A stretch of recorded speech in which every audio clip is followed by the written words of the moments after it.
HTML and CSS का part 1 और ये लेक्चर नंबर 1 होने जा रहा, जिसमें हम ये क्वेश्चंस कवर करने वाले। कुछ बेसिक्स क्वेश्चंस है और कुछ एडवांस टॉपिक्स होंगे जिसकी हमें नीड पड़ती है वेब डेवलपमेंट स्टार्ट करने से पहले। सबसे पहले समझते हैं यहाँ पर वेब डेवलपमेंट क्या होती है। तो मैंने कहा वेब डेवलपमेंट एक प्रोसेस है वेबसाइट को बिल्ड करने का। तो जब भी हम किसी वेबसाइट के लिए जब भी हम कोड कर रहे होते तो हम कहेंगे कि हम वेब डेवलपमेंट कर रहे हैं। अब वेबसाइट को हम स्क्रैच से भी बना सकते हैं। तो आप वेब डेवलपमेंट बिल्कुल बेसिक से इस कोर्स में सीखने वाले हैं। कोई वेबसाइट हमने स्क्रैच से कोड करना है, स्क्रैच से बनाना है, या तो कोई वेबसाइट पहले से बिल्ड किया गया है और हमें कहा जाए कि इसमें कुछ एडिटिंग करनी है, कुछ नए फीचर्स ऐड करने हैं, तो वहां पे हम कह सकते हैं कि ये इंसान या हम खुद वेब डेवलपमेंट कर रहे हैं। तो वेबसाइट के लिए कोड करना वेब डेवलपमेंट कहलाया जाता है। इसके लिए आपको वेब डेवलपमेंट के टूल्स का पता होना चाहिए। आगे हम इसे डिस्कस करने वाले हैं। नेक्स्ट समझते हैं यहाँ पे एक वेबसाइट होता क्या है। तो मैंने कहा वेबसाइट ढेर सारे डॉक्यूमेंट्स का कॉम्बिनेशन है। तो वेबसाइट कॉम्बिनेशन है ढेर सारे डॉक्यूमेंट्स का, और ये सारे डॉक्यूमेंट्स एक दूसरे के साथ इंटरलिंक्ड होते हैं। तो मान ले आपने यहाँ पे वेबसाइट के लिए स्ट्रक्चर बनानी है तो आप HTML का कोड लिखोगे। अब HTML के कोड को खूबसूरत बनाने के लिए आप CSS का कोड लिखोगे। अब इन दोनों को फंक्शनल करने के लिए आप जावास्क्रिप्ट का कोड लिखोगे। पर ये तीनों फाइल्स एक दूसरे के साथ इंटरलिंक्ड होते हैं, और इसके अलावा आप मजीद पेजेस बनाएंगे अपने वेबसाइट का और मजीद सर्विसेज देंगे लोगों को। तो एक वेबसाइट के मल्टीपल डॉक्यूमेंट्स हो सकते हैं और वो सारे डॉक्यूमेंट्स एक दूसरे के साथ इंटरलिंक्ड होते हैं। तो हम कह सकते हैं कि वेबसाइट कॉम्बिनेशन है ढेर सारे डॉक्यूमेंट्स का, और वो सारे डॉक्यूमेंट्स एक दूसरे के साथ इंटरलिंक्ड होते हैं। नेक्स्ट बात करते हैं यहाँ पे डेवलपर एंड डिजाइनर का। तो मैंने कहा सबसे पहले डिजाइनर की बात करते हैं। तो यहाँ पे लिख लेते हैं डिजाइनर। और डिज़ाइनर का काम है वेबसाइट के लिए या जो भी प्रोजेक्ट पे आप काम कर रहे हो उसके लिए डिज़ाइन क्रिएट करना। पर हाँ, अगर कोई बड़ा प्रोजेक्ट हो तो उस पर आप काम कर रहे हो तो वहाँ पे दो टाइप के टीम्स की नीड पड़ती है, एक डिज़ाइनर टीम, दूसरा डेवलपर टीम। अगर कोई छोटा प्रोजेक्ट हो तो उसके लिए हम गूगल से कोई भी इमेज सर्च करके उसे देख के उसके लिए कोड कर सकते हैं। पर बड़े प्रोजेक्ट के लिए डिज़ाइनर की नीड पड़ती है। तो डिज़ाइनर हमेशा प्रोजेक्ट का डिज़ाइन क्रिएट कर रहा होता है या वेबसाइट का डिज़ाइन क्रिएट कर रहा होता है। और यहाँ डिज़ाइन में कलर का ख्याल रखना, जैसे कि कलर कम्बिनेशन, बैकग्राउंड कलर क्या होगा, टेक्स्ट कलर क्या होगा, फोरग्राउंड कलर क्या होगा, टाइपोग्राफी का ख्याल रखना, और स्पेसिंग का ख्याल रखना कि एलिमेंट्स के बीच में कितना स्पेसिंग होना चाहिए, साइजिंग का ख्याल रखना वगैरह। ये सारा काम एक डिज़ाइनर का होता है।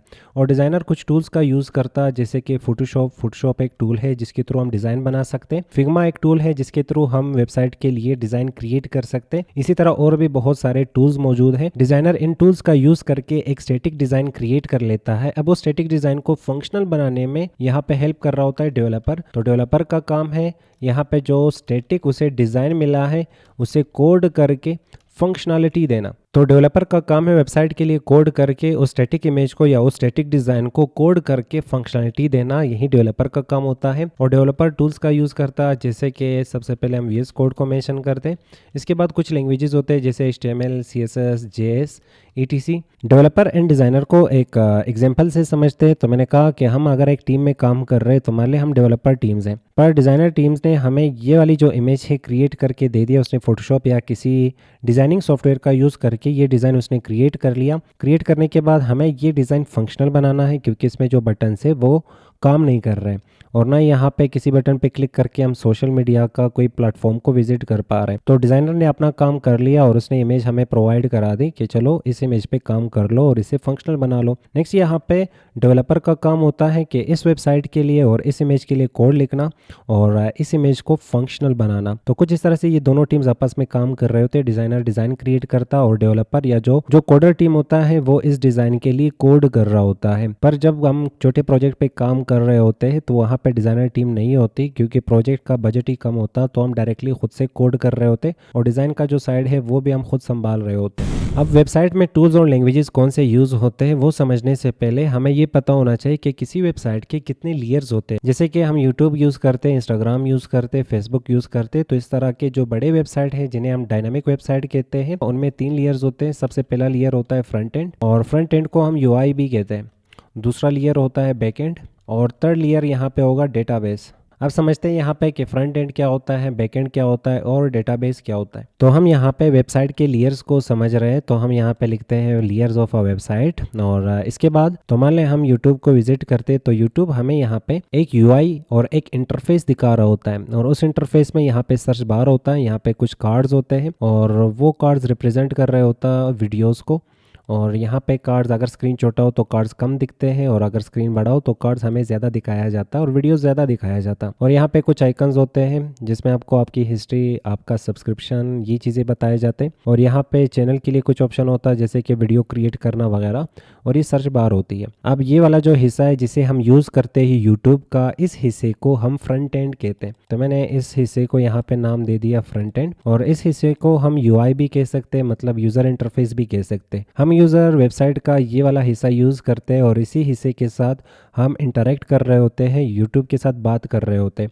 तो मैक्सिमम टाइम हम यूट्यूब का फ्रंट एंड ही यूज़ कर रहे होते हैं और यूट्यूब को इसके थ्रू हम यूज़ करते हैं। पर यहाँ पे डेटा तो कुछ ज़्यादा होता, तो मान लें आपका जो रिक्वायरमेंट्स है वो यहाँ पे फुलफ़िल नहीं किया जा पा रहा, और जो वीडियोस आपको रिकमेंडेशन में यहाँ पे मिल रहे हैं उसमें आपके रिक्वायरमेंट्स पूरे नहीं हो रहे, तो आपको यहाँ पे ऊपर सर्च बार मिलता है और यहाँ पे आप वीडियोस सर्च कर सकते हो। तो आप यहाँ पे वीडियोस या तो चैनल सर्च कर सकते हो। सर्च करने से ये रिक्वेस्ट चला जाता है डेटाबेस की तरफ। तो अगर यूट्यूब है तो इसका ढेर सारा डेटा होगा और उस डेटा को कहीं ना कहीं पे स्टोर किया जाता। तो मैंने कहा स्टोर करने का जो यहाँ पे लेयर होता है उस लेयर को हम डेटाबेस कहते हैं। तो YouTube का खुद का एक डेटाबेस है जिसमें YouTube का जो वीडियोस है, जो चैनल्स है, वो यहाँ पे स्टोर हो रहे होते हैं। अब यहाँ पे जो आप रिक्वेस्ट करते हो, जिसे आपने सर्च कर लिया किसी भी वीडियो को अपने रिक्वायरमेंट के अकॉर्डिंगली, तो वो रिक्वेस्ट डायरेक्टली नहीं जा रहा होता है यहाँ पे डेटाबेस के साथ, क्योंकि डेटाबेस को अलग से बिल्ड किया जाता, फ्रंट एंड को अलग से बिल्ड किया जाता। अब इन दोनों को आपस में हमने कनेक्ट करना है, तो कनेक्ट करने के लिए यहाँ पे दरमियान में बैकएंड की नीड पड़ती है और बैकएंड के लिए कोड लिखा जाता। बैकएंड के थ्रू आप बता रहे होते हो कि यहाँ पे डेटा कैसे अपलोड करना है, कैसे अपडेट करना है, कैसे डिलीट करना है, कैसे चेंज करना है, कैसे एडिट करना है, ये सारा काम बैकएंड का होता है। यहाँ पे जो रिक्वेस्ट आपने कर ली किसी भी वीडियो का, तो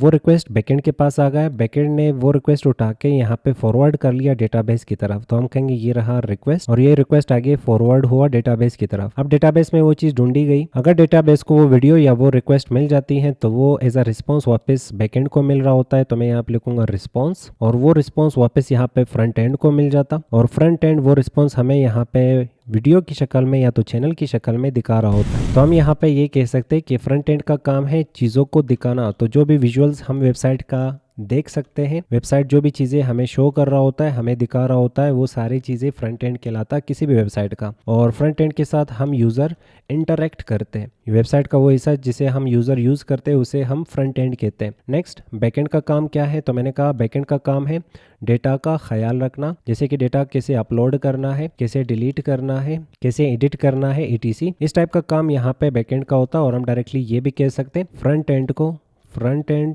जो कि यूआई होता है किसी वेबसाइट का, उसे प्लस करना, मतलब लिंक करना डेटाबेस के साथ। और डेटाबेस का काम है डेटा स्टोर करना, तो हम इसे कहेंगे डेटा स्टोर करना। यूज़र का डेटा स्टोर करना डेटाबेस का काम है। डेटाबेस को लिंक करना फ्रंट एंड के साथ बैकएंड का काम है। और कुछ लोग इस सेक्शन को, इस पूरे सेक्शन को भी बैकएंड कह रहे होते, तो आपने यहाँ पे कंफ्यूज नहीं होना। तो डेटाबेस और बैकएंड दोनों कंबाइन होके यहाँ पे बैकएंड का नाम ले रहे होते कई कई जगहों पे, और कुछ लोग इसे बैकएंड भी कहते हैं। तो वहाँ पे वेबसाइट के दो लेयर्स वो बना रहे होते, एक फ्रंट एंड और दूसरा बैकएंड। तो यहाँ पे आपको समझ आ चुका होगा कि वेबसाइट के कितने लेयर्स हैं और कौन सा लेयर हम देख सकते, कौन सा लेयर हमें नहीं दिख रहा होता। हम सिर्फ फ्रंट एंड यहाँ पे देख सकते हैं, जिसे हम रिक्वेस्ट करते तो वो फ्रंट एंड ही हमें वो चीज़ें दिखा रहा होता है। बैकएंड और डेटाबेस वाला जो सेक्शन है वो हमें नहीं दिख रहा होता। अब लेयर्स हमें समझ आ चुके, तो जॉब्स की बात करते हैं। तो वेब डेवलपर्स के जॉब्स को 3 कैटेगरीज में डिवाइड किया जाता है। तो हम यहाँ पे लिखेंगे फ्रंट एंड डेवलपर, और फ्रंट एंड डेवलपर का काम है फ्रंट एंड संभालना किसी भी वेबसाइट का। और दूसरा यहाँ पे जॉब आ जाता है बैकएंड डेवलपर। तो बैकएंड डेवलपर का काम है डेटाबेस को संभालना और बैकएंड को संभालना। तीसरा यहाँ पे जॉब होता है फुल स्टैक डेवलपर। तो फुल स्टैक डेवलपर का काम है फ्रंट एंड को भी संभालना, बैकएंड को भी संभालना। जिसे फ्रंट एंड बैक एंड दोनों आता हो उसे एक टाइटल मिल जाता है जिसका नाम फुल स्टैक डेवलपर होती है। फिलहाल हमारा यहाँ पे कोर्स का टारगेट है फ्रंट एंड को कंप्लीट करना। तो फ्रंट एंड का यहाँ पे रोड मैप देख लेते हैं कि हमें फ्रंट एंड में कौन से टेक्नोलॉजी सीखनी चाहिए। फ्रंट एंड डेवलपमेंट में हमें सबसे पहले स्टार्ट करना है HTML से, और उसके बाद CSS हमें सीखना है, और फिर थर्ड स्टेप पे हमें जावास्क्रिप्ट यहाँ पे सीखना होगा। अब इन 3 लैंग्वेजेस को समझते हैं कि इन 3 लैंग्वेजेस का काम क्या है। तो मैं कहूँगा कि HTML का काम है वेबसाइट के लिए स्ट्रक्चर क्रिएट करना। अब स्ट्रक्चर कैसे, जैसे मान लें आपने किसी ह्यूमन को क्रिएट करना है तो उसका सबसे पहले स्केलेटन आप बनाते हैं। अब स्केलेटन खूबसूरत नहीं होता, इसी तरह वेबसाइट का जो स्ट्रक्चर है जो आप HTML के थ्रू लिख रहे होते हैं वो खूबसूरत नहीं होता। तो उसे खूबसूरत बनाने के लिए आप यहाँ पे CSS का यूज़ करोगे। तो मैंने कहा CSS का काम है ब्यूटीफाई करना। किस चीज़ को ब्यूटीफाई करना? स्ट्रक्चर को। तो सबसे पहले स्ट्रक्चर बनाया गया, फिर उस स्ट्रक्चर को खूबसूरती देने के लिए CSS की हम यूज़ करते हैं। इसी तरह स्केलेटन के ऊपर आपको स्किन चढ़ाना होता है, क्योंकि स्केलेटन खूबसूरत नहीं होता। उसे खूबसूरत करने के लिए आपको उसके ऊपर नेक्स्ट लेयर स्किन की नीड पड़ती है। स्किन के थ्रू आप उस स्केलेटन को खूबसूरत कर लेते हो। अब आपने यहाँ पे इस पॉइंट पे एक इंसान बना लिया और एक वेबसाइट बना लिया, और ये वेबसाइट और इंसान दोनों यहाँ पे फंक्शनल नहीं है, क्योंकि इसमें मिसिंग है सोल और फंक्शनलिटी। तो मैंने कहा अगर आप वेबसाइट की बात कर रहे हैं तो वहाँ पे फंक्शनलिटी इनेबल करने के लिए आपको जावास्क्रिप्ट की नीड पड़ेगी।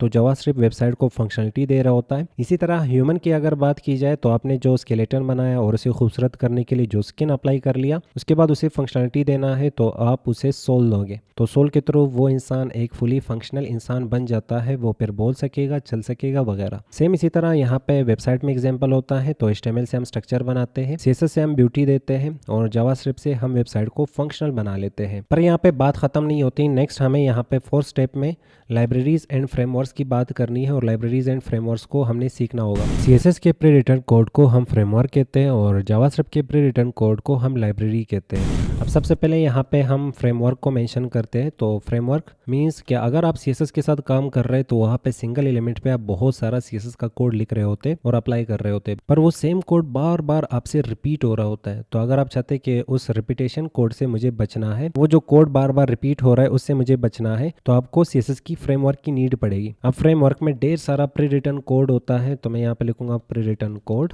अब उस प्री रिटर्न कोड को आप कॉपी पेस्ट करके कम टाइम में ज़्यादा कोड लिख पाएंगे, पर उस प्री रिटर्न कोड में आप कुछ एडिटिंग अपने हिसाब से करोगे, क्योंकि आपको CSS पहले से आता है। इसी तरह आपको जावास्क्रिप्ट का भी सेम प्रॉब्लम फेस करने को मिलेगा। तो जावास्क्रिप्ट की लाइब्रेरीज होते हैं, तो मैं यहाँ पे लिखूंगा लाइब्रेरीज। तो वेबसाइट के ऊपर या प्रोजेक्ट के ऊपर जब आप काम कर रहे हैं तो वहाँ पे भी कुछ फीचर्स के लिए आपको कोड बार बार रिपीट करना होता है। तो मैंने कहा लाइब्रेरीज का आप यूज़ कर ले, इसमें भी प्री रिटर्न कोड होता है, तो आप इसके कोड को कॉपी पेस्ट कर सकते हैं। ये आपका टाइम भी बचत कर लेगा, ऊपर से आपने इसमें कुछ एडिटिंग अपने हिसाब से करना होगा। तो बहुत सारे लाइब्रेरीज होते हैं और बहुत सारे फ्रेमवर्क्स होते हैं। तो मैंने कहा इस वक्त जो फेमस फ्रेमवर्क है वो टेलविंड है, तो आप टेलविंड से अपनी जर्नी स्टार्ट कर सकते हैं।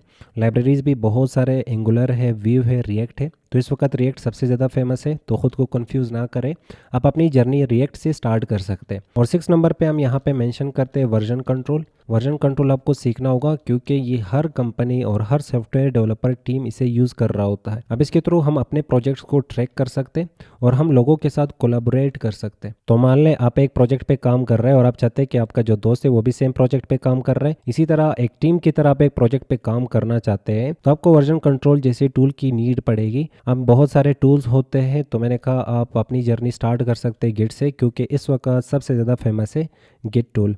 तो गिट से आप अपनी जर्नी स्टार्ट कर सकते हैं। फ्रंट एंड के लिए आपको इन्हीं 6 टूल्स की नीड पड़ेगी, पर हाँ कुछ कंपनीज एडिशनल टूल्स की रिक्वायरमेंट्स रखते हैं, पर वो आप बाद में भी सीख सकते हैं। पर हर कंपनी के डिस्क्रिप्शन में अगर देखोगे, अगर वो फ्रंट एंड डेवलपर हायर कर रहे होते तो उसमें मैक्सिमम टाइम्स आपको इन्हीं टूल्स की नीड पड़ती है, और इन्हीं टूल्स को मैक्सिमम टाइम्स वहाँ पे लिस्ट किया जाता है। तो आप अपना टाइम यहाँ पे वेस्ट नहीं करेंगे, जो टूल्स जितना सिखाया जाएगा तो आप उतना सीख ले, बाद में आप चीज़ों को मास्टर करने के लिए प्रोजेक्ट्स पे काम करेंगे, और प्रोजेक्ट्स के जितने रिक्वायरमेंट्स होंगे उसमें जिस तरह के फीचर्स ऐड करने होते हैं उसी तरह से हम इन चीज़ों को आगे मज़ीद लेके जा सकते हैं। पर अगर आप किसी एक चीज़ पे बैठ के उसे मास्टर करने लगोगे तो यहाँ पे आपका जो टाइम है वो बहुत ज़्यादा वेस्ट हो जाएगा। तो आप जल्दी से इन टूल्स को ख़त्म करके आप प्रोजेक्ट्स की तरफ ख़ुद को मूव कर सकते हैं।